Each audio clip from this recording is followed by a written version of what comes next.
This is Maureen Kafkas, the Brain BS coach, here to tell you about the episode today. In this episode, I speak with pain coach Deb Malkin. We discuss chronic pain, the mind-body connection, and the importance of mindset. Deb also shares a tool that helped her to drastically reduce her pain and also gives tips to people on how to handle their relationships with family members when you have chronic pain during the holidays. Episode 120 of the Brain BS podcast, Managing Pain During the Holidays. Do you want more out of your life but not exactly sure what that might be? Are you longing for something but can't quite put your finger on what it is? That is the universe speaking to you, and it is time to listen up. I'm your host, Maureen Kafkas, the Brain BS coach. I created the Brain BS podcast to help people define what success means to them and show them how to get it. I help you to let go of fear and doubt and prepare your nervous system for success. I show you how to understand your own energy and to trust yourself to make all the decisions. If you are ready to go inward and stop looking outside yourself for all the answers, this is the podcast for you. Now let's get started. Hello and welcome back to the Brain BS podcast, my holiday series, my gift to the audience for this holiday season for those of you who are struggling. Today I have a guest, Deb Malkin, who is a chronic pain coach, because that's the topic today. But before I introduce her, I just want to share a little bit about why I chose chronic pain as a topic for this series. I was an occupational therapist for 25 years before I came to life coaching, and I know how much pain a lot of people are in. I experienced it myself with lower back pain from years of being the first bus girl ever at the Marjolaine's restaurant in Denver, Colorado, back in 1983, to lifting people in therapy in the hospital setting and really doing extensive, what I thought was damage to my back. So I ended up, after decades of dealing with this pain, realizing that there was another route to handle it. And it was the first time that I was led to coaching, and it was with an angel coach, if you can believe it.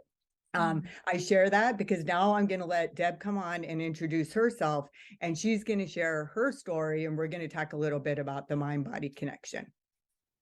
Cool. Thank you so much. I appreciate this. I definitely, I came through my pain recovery story as a body worker. I was having reoccurring knee pain, and I studied biomechanics. So I was very body based, right? I just believed that if there was a pain in the body, that the remedy was in the body, and that there was either like some kind of misalignment or issue with the tissues. And so my focus was always on the body. And then I discovered the Curable app, and I started working with it and reading about Dr. Sarno. And then I had what was an overnight experience with a really incredible pain reduction. So overnight, my pain that I had been focusing on in my knee reduced by 80%. 80 Well, to tell us 90. a little And bit the about next day, yeah, it's a lot, it's a little bit of a long story, but really here's the important part. Once I released this belief that I underlying it was this belief that I was doing it wrong, like whatever it was. So my biomechanics work was all about fixing my alignment. And what that did was it kept me in this loop of like sensing into the pain and thinking that there was something I needed to be doing differently. And it was creating this attention on this sensation and then reinforcing this story that like I wasn't safe, that there was something underlying in what I was doing that was creating the pain. And all I really did was apply these concepts that pain is a protective mechanism, that there's some kind of communication that's being delivered through pain. And so I went on a walk, basically. I went on what I call a safety walk. And I just started talking to my knee. And first, my knee was like, we don't trust you. And I was like, oh, and I like heard that, like I felt it. I heard, my knee didn't actually talk to me, but it talked through my nervous system, and I could feel that sense of mistrust and fear. And as I was walking, I just started imagining this sense of safety. and like really having that inner conversation with myself that I could be trusted with my own body. And every time I, would like thinking about managing and rotating my femurs and putting myself in the right alignment, I just dropped all of that. And I kept coming back to like, I trust my body to know how to move, how to be in a position, how to take care of itself. And I would change my focus out from that kind of scrutiny and like hyper focus on the biology into that felt sense of safety. And yeah, I wasn't really expecting much. I mean, now as a pain coach and helping people and doing this all the time and thinking about it this way, I'm like, well, of course it worked. But Yeah. in Well, I'm that going to moment, stop you for I one was just second. like, I yeah. want you to share, because I'm not familiar with the Curable app. And Sure. I actually think that that's one of the biggest gifts that we Mhm. could give the audience today. So tell us a little bit about the Curable app. Sure. So the Curable app, I learned about it through a friend of mine through coaching, and she had cured her migraines by using this. So it is an app, and it takes you through kind of modern pain neuroscience. So there's a lot of different exercises, and it's a very kind of like they have a groups program that you can join, but the app is like a standalone thing, and so it leads you through some education and some practices. So there's just writing exercises or meditations, or just it helps you change your perception of the pain. But for me, and so I'm a like a curable clinician, so I can offer people 6 weeks free of the app. So if people ever want to reach out to me and try it, I'm happy to share a link or set you up with that, because I believe like access to this education is really important, so we Oh, can yeah, that's start a huge gift. to change our experience with pain. And Well, I'm just going to ask you one more question about the absolutely. app. How much is it after You the know six what? weeks? I don't know, because I think I when I signed up for it, I think I signed up for the lifetime version, and that was like 3 years ago. So currently I'm not really aware, but I think they often also have specials. But I Okay. even just want to say like sometimes all that people need is 6 weeks.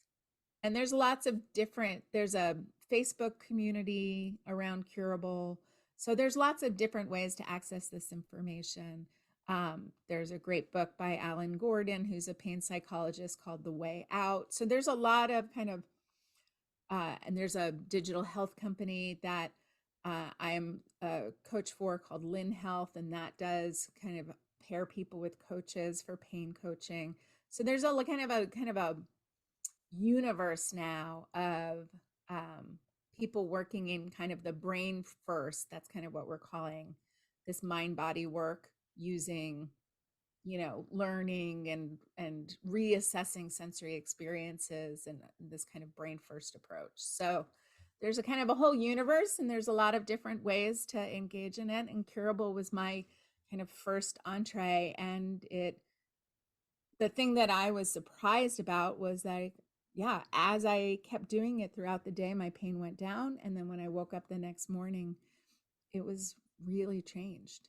And so that for me was like that aha moment, because I what usually they're like, well, knee pain is like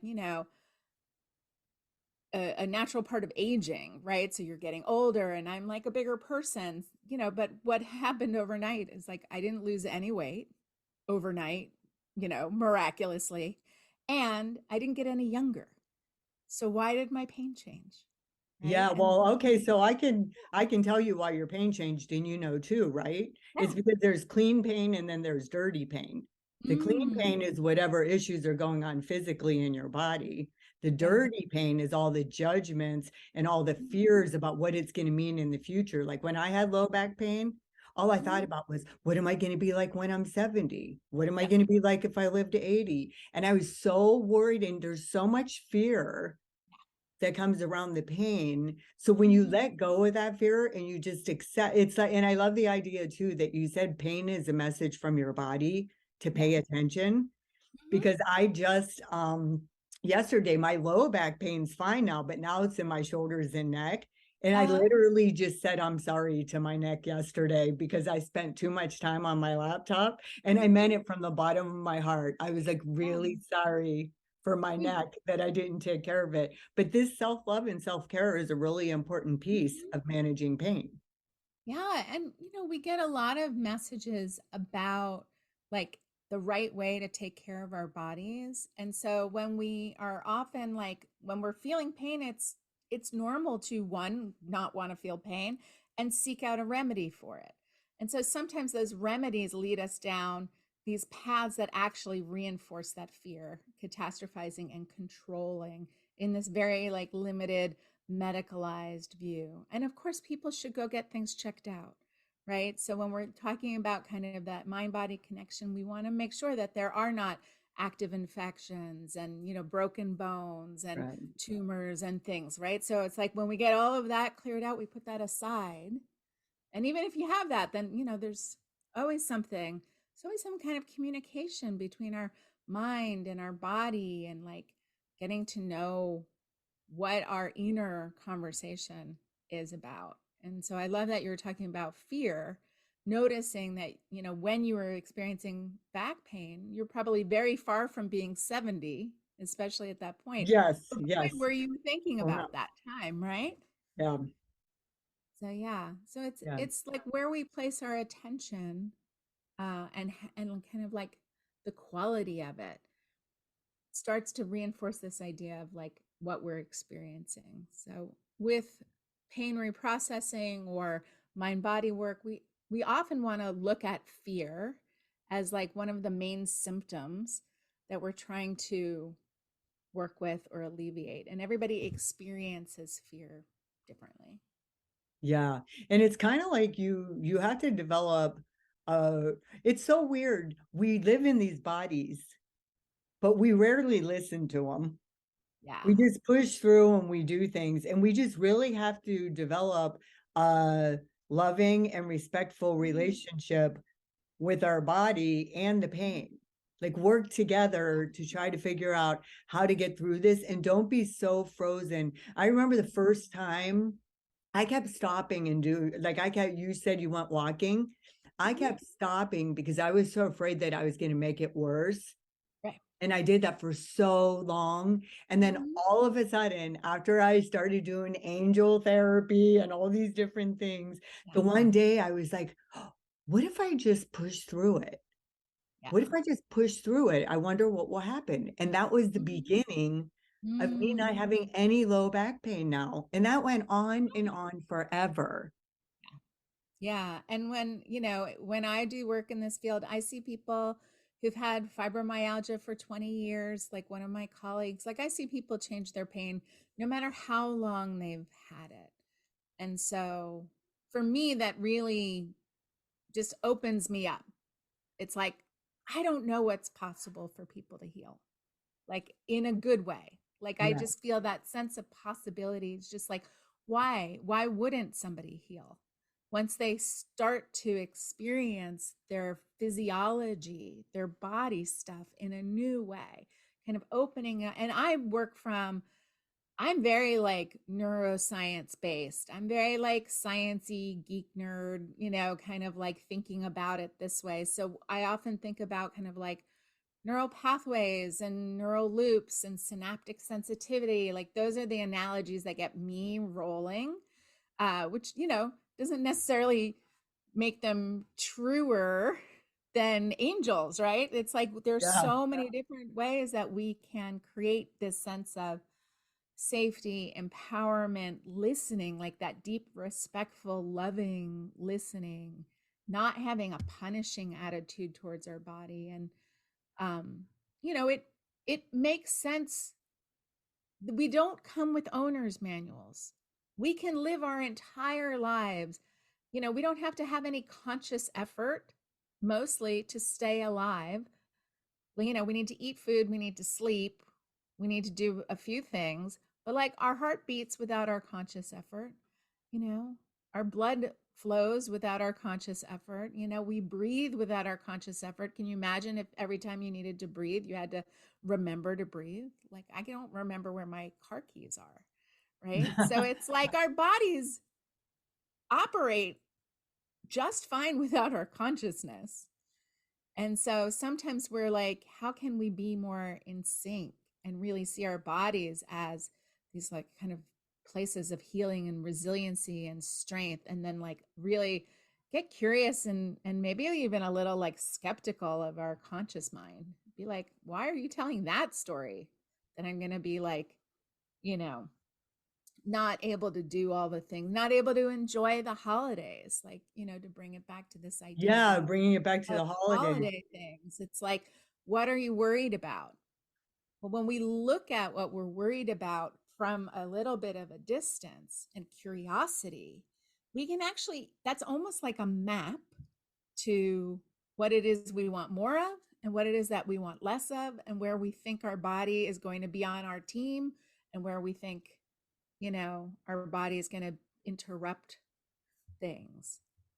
Yeah, Does well, I that have make a sense? question. I have a question Yeah. for you because I'm thinking about the people that come to see you, and I'm thinking about this time of year, and I'm sure they open up and share things Mm-hmm. with you and stuff. And I would think that one of the biggest challenges for them is their relationships with Mm-hmm. their loved ones, Yeah. because the expectations of what they think that they want from them and their guilt about not being Mm-hmm. able to deliver what it is they want. So how do you help them manage that part of it?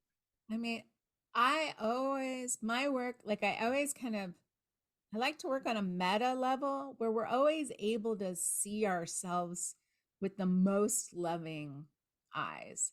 So even if we like hate our aunt and we don't want to go to her house, like we can see that part of us that's feeling anger or frustration, at least with some love and compassion, right? And then we just break it down. Sometimes I'll use skills, like the model and thought work, and like so we can separate, what's a circumstance and what's your thought, what are you feeling, right? So we kind of put it in that cognitive frame so that we can start to separate the kind of the internal story, which is always felt, um from kind of just like the neutral stuff, like you have an aunt, there is a holiday, you are going to this house. And sometimes that helps people kind of like unravel what is a lifetime of like, family Drama. dynamics and Yeah. drama and like old stuff and new stuff. So creating that distance, that ability to be an observer, those are some real foundational skills. And those are foundational skills that are taught in all kinds of stress management, whether it's meditation or lots of different kind of, you know processes. And so we just start with that, because being able to shift your experience of pain really requires being able to kind of enter the sensation and create a new relationship with it and watch it change. And so we can just build that habit and skill and ability in so many different ways. So where we're not like a snowball rolling down the hill. Well, if I go, where you're already anticipating all of the pain, physical and emotional, that's going to be happening, because of this other person, or going, visiting family or whatever. So we just kind of I slow things down, and I just train people to slow it down. And so sometimes that slowing down training, like I always think of it as like, neural pathways and these kind of loops that we get into, and interrupting that. So with clients, sometimes I teach them things like tapping, these kind of pattern interrupts. So sometimes I just teach them skills that they can use for themselves, so we can create new practices, create kind of um, new pathways for the brain to go and break out of these old, like, mind body habits. And then all Mhm. of a sudden things just get to be new. And then we think about, how do you want to feel? What do you want to do? Are there boundaries that you want to set? Is your yes a secret no? Like, is there, like, what do Yeah. you want more of and what do you want less of? And, and then kind of helping people find that way to create those boundaries or communicate or to change things, and to also decide ahead of time how they want to feel. Like most people do want, I mean, unless they like absolutely don't want to spend time with their family and they've cut it off and they've made other choices, those people are very clear. They are very congruent in their actions and their thoughts.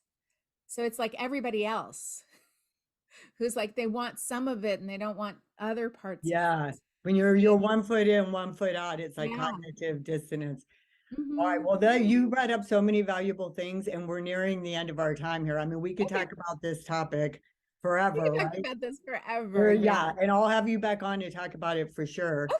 I'm just wondering if there's anything else. We'll put how to work with you in the show notes and Sure. anything else that you have links to that you think would be helpful for the audience. Is there anything else that you wanted to share that you haven't shared yet? I think and you said this in the beginning, knowing that it's possible for things to be different. And of course, we want it to be possible for things to be different in the way that you want them to be different.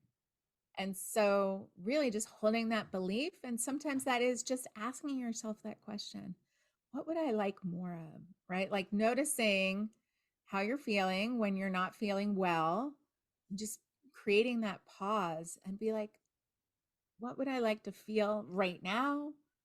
Or what would I like to feel in the future in this experience? And just asking that question, not even having an answer for it per se, but just opening up to the question. What I find oftentimes is like our subconscious really knows what we want.